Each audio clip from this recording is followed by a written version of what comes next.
This is the Christmas tree cube, a 3x3 shape mod that I made completely by hand. That's right, not even any 3D printing for once. It looks fantastic and turns just like a Rubik's Cube, but before we get to that, let's jump back in time to see how I made it. It all started with a Chi Sail W, one of the few cheap cubes you can still buy nowadays that still has a nice blocky mechanism easy for modding. I went around and peeled all the stickers off one by one, since those would obviously need to be replaced, and then I popped off all the center caps to tighten all of the screws as far as they would go, which makes cutting into the puzzle a lot less precarious. Then it was time to break out the saw, and painstakingly make the first set of cuts into the puzzle. This would later become the skinnier side of the tree, where each of the pieces was just half the width of normal. I also needed two opposite center caps that would stick out by one cubie, forming the top and the stump of the tree. So to form that basic shape, I stole a couple of edge pieces from a different puzzle, cut off anything that stuck out, sanded everything down to make the corners nice and smooth, and then glued them onto a couple of center caps. Moving back to the full puzzle, I cleaned up that first layer by taking it apart and finishing up all the cuts that I hadn't done earlier, trying not to damage the other pieces. And then I also went around and glued back on all the internal caps that had fallen off as I was cutting. It was now time to start the trickiest part, extending out the pieces on the fatter side of the tree to form that nice stair-step tree look. To save on materials and minimize the weight of the final puzzle, I started by gluing on pieces of cardboard to form a skeleton of what the final extensions would look like. Then it was time to get out the old epoxy sculpt. Turns out this stuff is pretty hard to work with after it's been sitting on a shelf unused for 5 years, but it still ends up curing surprisingly well. I started by filling in all the holes and gaps in the smaller pieces that I cut into, as well as those two extended center pieces. I then cut out some pieces of plastic and stuck them into the assembled part of the puzzle to form guides for where I needed to extend the pieces, and then painstakingly started shoving epoxy sculpt into all the little gaps. This was quite the long process and used a ton of epoxy, but once it was finished and everything was dried, I disassembled the puzzle and the pieces looked fantastic. But there was still a lot of work to go to refine them to their final shapes. I actually started by sanding down the inside of all the pieces, just smoothing out all the corners and making sure all the surfaces were nice and flat. Then after reassembling the puzzle, I brought it over to the belt sander to finally cut down the outside of the pieces, making sure everything was nice and flat, perfect 90-degree angles, and constantly reshuffling the pieces along the way to make sure that all the pieces were sanded down to the exact same size and shape. After disassembling the puzzle once again, I went ahead and did the rough sanding on all of the smaller pieces, starting with those extended center caps, which I had previously filled in all the gaps on. I also did some rough sanding on the smaller cut pieces, physically measuring them along the way to make sure they were all exactly the same size, because I found it difficult to do this on the belt sander. Then it was time for the fine sanding, using a higher grit sandpaper to smooth out all the flat surfaces, and most importantly, round off all the sharp corners that had formed previously. And just to add one more finishing touch, I went around once again with an even higher grit sandpaper just to smooth everything out and give it a nice surface finish. I then went through and rinsed off all the pieces and scrubbed them all down to get rid of any little bits of dust left over from sanding. After drying them off, I took them outside and hit all the pieces with a coat of black spray paint. Once that was dry, it was time to do the final assembly, see how it looked, and try out the turning. But that would be followed by another many hour long task, cutting out the stickers. I wanted 4 shades of green that were slightly different from each other, so I bought a huge variety pack of sheets of adhesive vinyl. This is basically what Rubik's Cube stickers are made out of. And I finally had the bright idea to use a paper cutter to measure and cut out all the rough shapes of the stickers, which made it very easy to get those perfect 90-degree angles. Then I went around with an X-Acto knife and manually rounded off every one of the corners to give the stickers a nice polished look. And then it was finally time to apply all the finished stickers onto the finished puzzle. It was still pretty time consuming just because there's so many little tiny ones on all different faces of the puzzle. But once that last sticker was applied, it marked the end of roughly 12 hours of work across more than a week to make this beautiful mod. And here it is, the finished Christmas tree cube in all of its glory. This is definitely one of the more time-consuming 3x3 mods I've ever worked on, but I am very happy with the results. And despite being the first time in a number of years now that I've worked on a completely handmade mod, nothing but cutting, extensions, gluing, and sanding,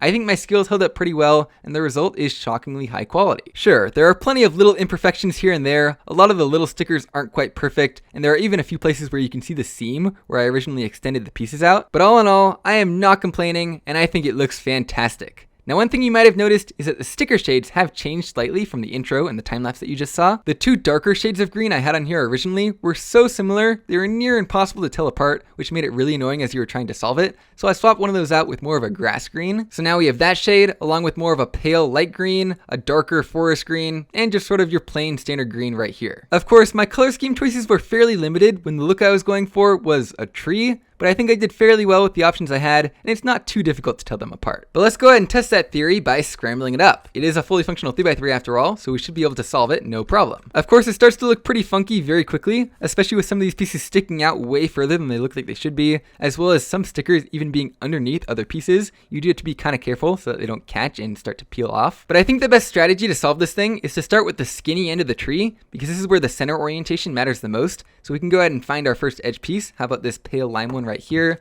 Line that up with our first centerpiece, and then also line that up with its other centerpiece. We also have to make sure that this centerpiece is oriented correctly because it has this little side sticker on it. So we can do that by moving this out of the way, moving the sticker into the right spot, and there we go. And just putting in our fourth and final one here, and there we go. Our cross is complete, and we've made sure to get our first 5 centers all oriented correctly. So let's flip this thing around, and I guess we can do some F12 here. So let's just choose one of these corner pieces and then figure out which edge needs to go next to it. I think it's this one right here. We can pair that up just like that, and then we can figure out what slot our new F12 pair goes into. I guess it's this one right here, and there we go. First pair complete, and just finishing up our fourth and final one right here, and there we go. The first 2 layers of our tree are complete. So now moving on to OLL, we basically want to have this shorter side facing up for all these pieces. Right now it's just these 2. So basically we have an L case with a line right here, a couple pieces right here, and these edges. So I know that that OLL goes something like this. And there we go. Now they're all oriented the correct way. And now for PLL, this one's going to be a little bit tricky. Basically, we have a block right here, and it looks like headlights right here. So that means we're going to have a G-perm. Let's see if we can execute this correctly. I would be lying if I said I got that algorithm right first try, but we got there eventually. And now we can do our little AUF there and our Christmas tree. Wait a minute, that's not solved. So that's something annoying that can happen on a supercube like this, where the centers actually get rotated by your last layer algorithms, like that G-perm that we just did. So even though we did it the right way earlier, we now have to go back and fix it. Fortunately, there is a nice little algorithm that goes like this, and there we go. We fixed that centerpiece up, and now our Christmas tree is solved. But I hope you all enjoyed this fun little mod. Very time consuming to make, but let me know if you want to see more classic modding like this in the future. But that's pretty much it. Merry Christmas, and I'll see you guys next time.